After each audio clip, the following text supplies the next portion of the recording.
Hola y bienvenidos to Coyoacan, a neighborhood in Mexico City.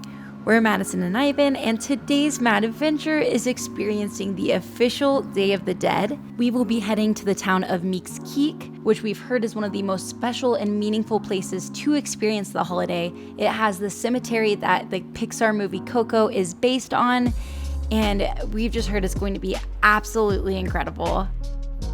But first, we are starting off here in Coyoacan, where it is like a festival, like a street fair. There is another Pan de Muerto y Chocolate festival here where we have gotten our fill of samples this morning. It's like we're at Costco up in here. Face painting and people selling balloons and street food. So just a lively, fun time here. And soon there is going to be a Catrina parade here where people are wearing costumes and having the skeleton makeup, having the skull makeup. It's going to be so much fun. After the parade, we are going to head to Mixquic. Let's go check out the ofrenda right behind us.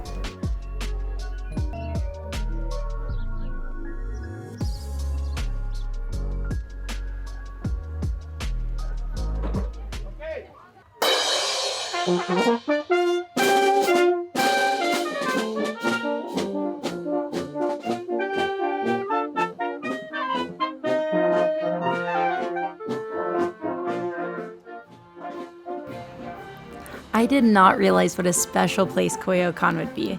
It's just outside of the city, but it has the feel of a small town. I assumed this would be a big parade because it was one of the only events going on in Mexico City today, but this is so much better. Getting to be the crazy Americans screaming and cheering and waving on the sidelines as this awesome little community comes together and parades through the streets to celebrate Dia de Muertos was such a cute and special experience.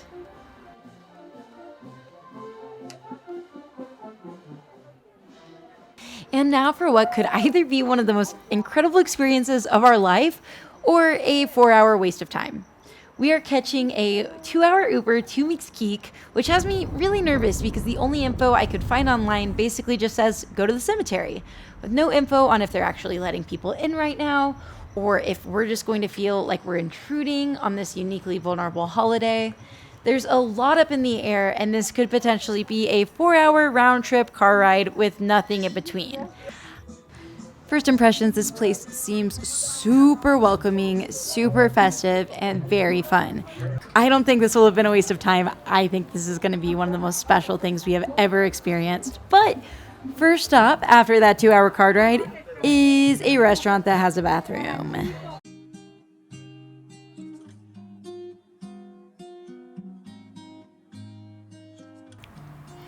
We are now walking into the cemetery, the main place to be on Dia de Muertos in Mixquic.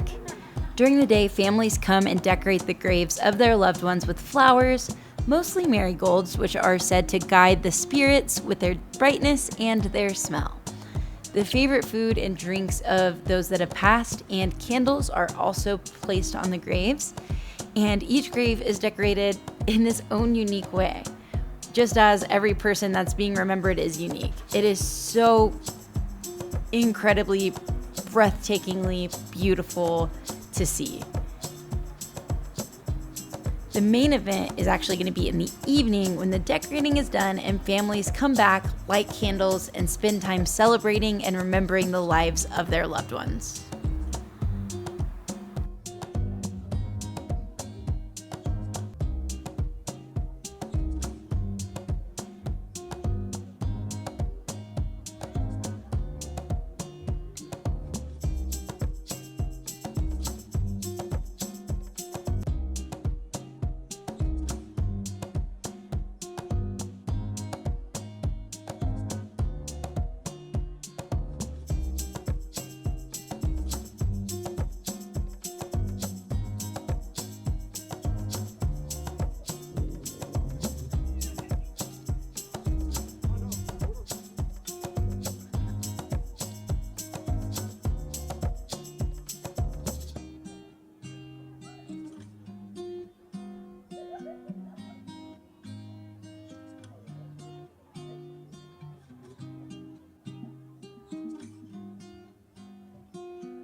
It's incredible. Already, like, this is one of the most amazing, special, beautiful things that I have ever seen in my life. So much orange everywhere. Yeah, seeing the love and detail that was put into each one of these displays in the cemetery was amazing. The atmosphere here is such a cool blend of like fun and celebration, but also just like not solemn, but just meaningful. People are being intentional being here. You know, it's very cool and special that, you know, we were in the cemetery and there were people playing music, there were people laughing. Like it's not all serious, but it is very much a time of remembering and celebrating the memories that you have with these people. Which I call it like wistful, you know, it's like a fondness, you're thinking of good times, a longing, you know, of those that you're missing in this season, you know, just all of it put together. It's a really nice feeling. This seriously is just one of the most beautiful things we have ever seen. We're so happy and feel so glad that Mixquic is allowing us to be here today, that this community is so welcoming to people who want to come experience and see what is happening. There's a concert going on. We just found a museum of Catrinas, the skeletons, that is in somebody's home. 10 pesos to enter. But totally worth it. Beautiful artwork, paper mache, life-size sculptures, larger than life, really. Some of those are taller than us. Yeah. And I think that itself is a great example of just how welcoming the people of Mixquic are. Like, we were literally in a museum in somebody's home today. Like, they are opening the doors, they are welcoming people, and it is just, it's incredible. This is, not once in a lifetime, but like, this is something that needs to be experienced. This is something You'll that remember needs it to be for a shared. lifetime. We will remember this forever for sure.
This is honestly one of the most special things I've ever experienced in my life. Just seeing the families gathered around the graves, celebrating their people. It's just so special. The people of Mixquic are just so incredible and kind to allow people to come witness this and come just take part in it. It was very crowded in there. People were joking about the traffic. It's breathtakingly beautiful to be taking the time to celebrate your loved ones that you've lost, and just seeing some of the people there, seeing the kids there, you know, just being a part of it has been just really cool. You know, people in there reading to their loved ones. There are people in there playing the music from Frozen for their loved ones. It's just any way that they can honor them, anything that was special to them, they're doing. I really want to take this home and make sure that I remember to celebrate my loved ones that have passed. Make sure I take the time to really celebrate them and the things that they love. I think it's very healing and very cool to take the time to really do that, to really enjoy celebrating them. There's so many people just laughing and telling stories. If you watched a couple videos when we were making our offerenda, I just lost my granny a couple weeks ago, and it just made this all the more special of an experience. And just remembering to really take the time to celebrate the life and celebrate the memories, and just now you don't need to be sad and stay sad, that you can take those moments to just really remember them, to really celebrate their life, to really just be happy about the memories that you had. It's such a beautiful thing that I think should be reflected. I think people all around the world should celebrate in this way and honor their loved ones in this way, because this has just been, we've been very blessed, and we've gotten to do a lot of really unique things. This one takes the cake. This is just amazing. This was so special. So thank you so much for joining us for this incredible madventure. This is very much the reason why we started this, to have those memories, to have those stories that we're talking about one day at the end of life, you know, to make sure that we live this life to the fullest, or as we follow just the maddest dreams that we have. Please go ahead and hit that subscribe button so that we can do more things like this, because this has just been incredible, and we want to share more things like this with you. Remember to celebrate your loved ones that are gone. Remember to take the time to remember them. And remember to live life to the fullest. Live your maddest adventures on your heart. And we'll see you on the next one.